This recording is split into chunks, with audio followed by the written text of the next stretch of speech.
Hey guys, it's Tim. We're going to be talking about 6 things that are going to help you get stronger in the gym with your weightlifting, your PRs, your maxes, all your goals in terms of fitness.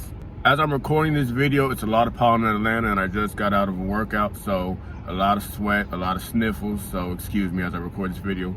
But guys, let's hop straight into this video. Make sure to like, comment, subscribe. We're going to start off with number 1. And for number 1, we have progressive overload. Guys, progressive overload is basically just whenever you're in the gym, make sure that you're upping the ante every time you go into the gym. So if you were doing 100 pounds last week, make sure you do like 105, even if it's just 5 pounds extra every week, okay? Or don't even gotta just be that. You can up the reps, up the weight, lower the reps, whatever it takes just to get you to that little extra, okay? Because if you think about it, if you do only 100 pounds all the time for a whole 3 months, you're not going to get any stronger. You're just going to be trained to lift 100 pounds, With progressive overloading, it's not supposed to feel easy, It's not supposed to feel easy. So if you feel like that 100 pounds is starting to get a little too easy, you're going to have to up it. You're going to have to up it if you want to keep on growing your muscle and just keep improving in terms of your physical strength. And if you're one of them people that, oh, I already lift heavy enough. No, you do not. You do not lift heavy enough if it's feeling easy to you. And if it is a lot of weight and you starting to feel like, dang, I can't lift the entire gym. Okay, cool. Add more reps. You can always progressive overload in different ways, just add a little bit extra resistance. You should always feel some resistance. It should never feel easy. You're hardly breaking a sweat at that point. Number 2, put your heaviest exercises at the beginning of your workout. This is just gonna stop you from being so tired by the time you get to it. Not before your stretches or before your warm-ups and all of that. But you're gonna wanna put it closer to the front so you can get the heaviest stuff out of the way so you don't feel tired when you have to do it at the end.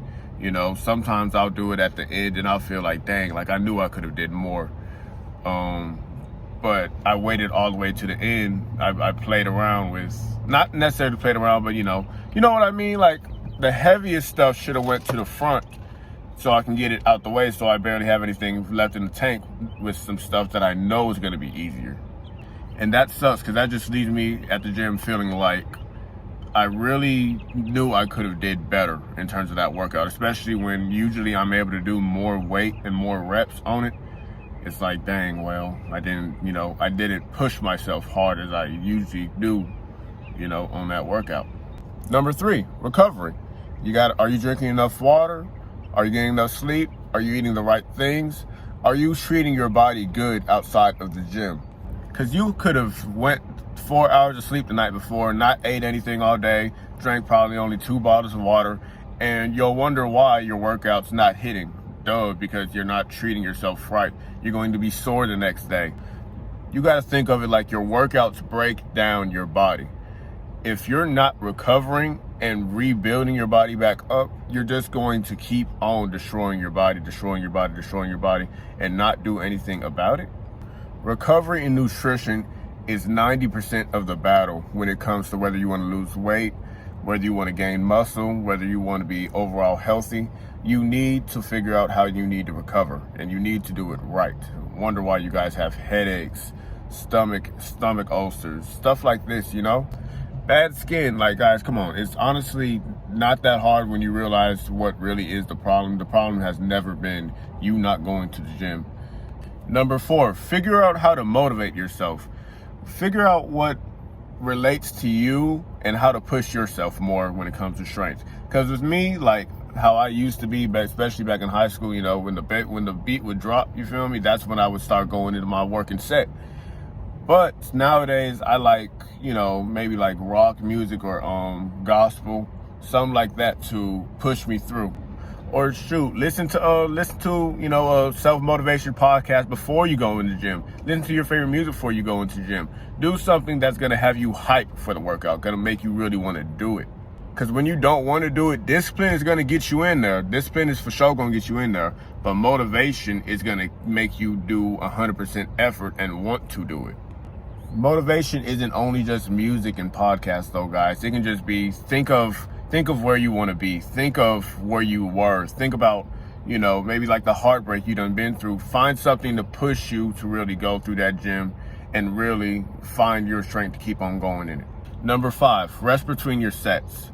Rest between your sets is going to be very important, because unless you're training for muscle endurance, where you're going to probably need less rest to, you know, keep your muscle going, that's fine. But if you're training for strength, you're going to want every single set, every single rep to be 100% capacity that you can go.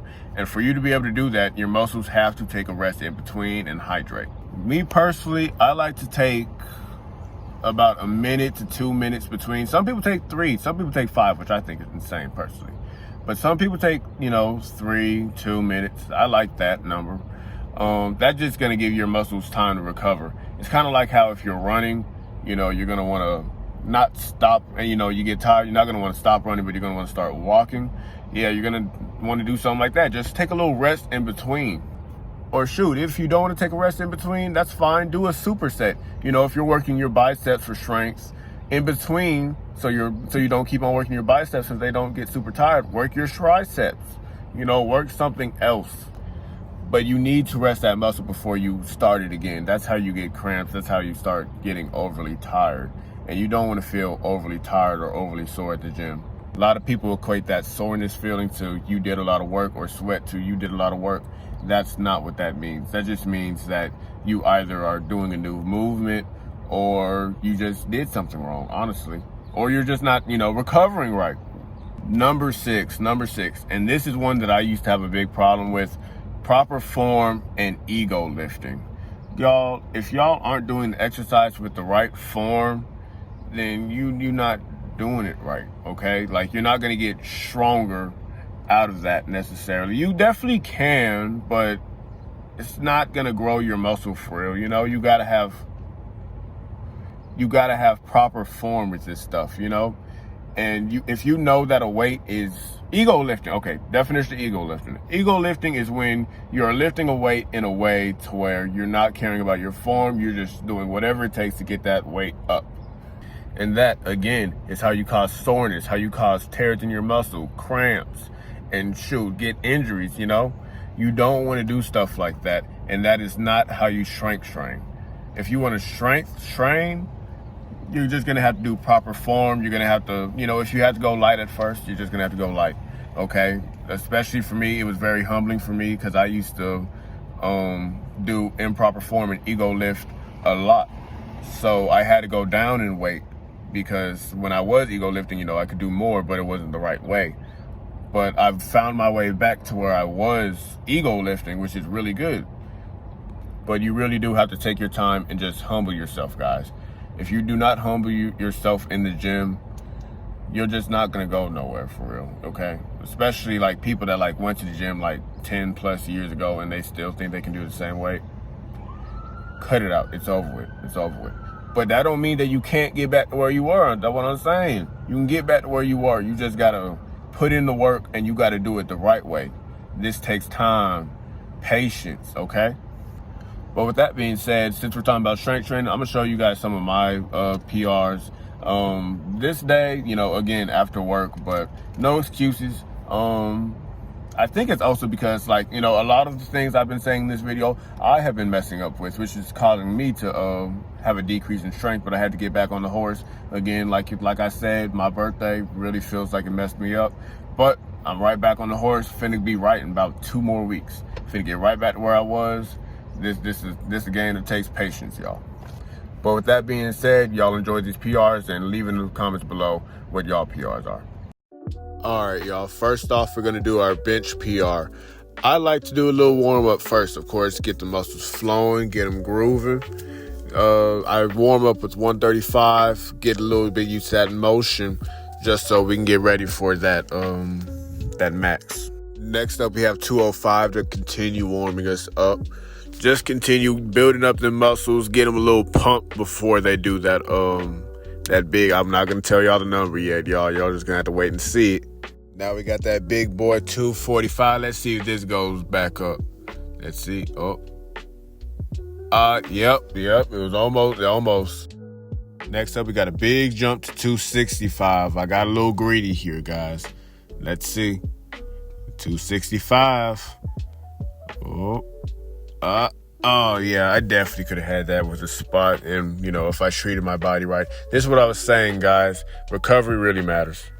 But just because we failed once, you think I'm finna give up? I knew I could do more than 245 now. What's this right here? We're going to do at least 250, right? Yep. Yep. We get it up there. I'm pretty sure with a spot I would have had that 265. Now we're going to add on a little 5-pounder. Let's see. We trying to find the exact max, okay? We trying to push almost to failure. Yep. It took a little while to get up there, but we're going to challenge ourselves to do it. Makes our bench press max 265. Next, we got squats. I love squats, but I hate this machine on it. But yeah, again, guys, we're just going to start off with a little warm-up. Got to make sure them things have them safety guards, okay? I don't trust myself on squat as much as I do bench. I love going to the gym at night or in early morning. It just feels like no one's watching, no one judging. It's just a very relaxed vibe. All the equipment just free. That leg press in the back if I want it. But yeah, I really keep on playing with myself, just not even really. I keep on going up on the weight, but I know I keep doing more. I really just kind of scared. Really need to tell myself to just get in that feel for real, because I can really do it for real. Because next up, we got 385. 385, we got 4 plates. Y'all, I used to think this was 405 when I first go into Planet Fitness, but no, actually. This is 385. The bar at Planet Fitness is only 25 pounds. At other gyms, it is 45, especially if it's free weight, which sucks. With that being said, I had to try to do 405. This is my old max before an incident where my leg, was a little messed up. And back in high school, it feels great to be able to do 405 again. Although that was kind of a little, give me a little slack. Okay, we're going to count it. By the end of my 2 main PRs, I got a good little pump out of it. Arms looking sexy and veiny. I'd feel amazing. And you guys have a great day. Enjoy your workouts and be safe.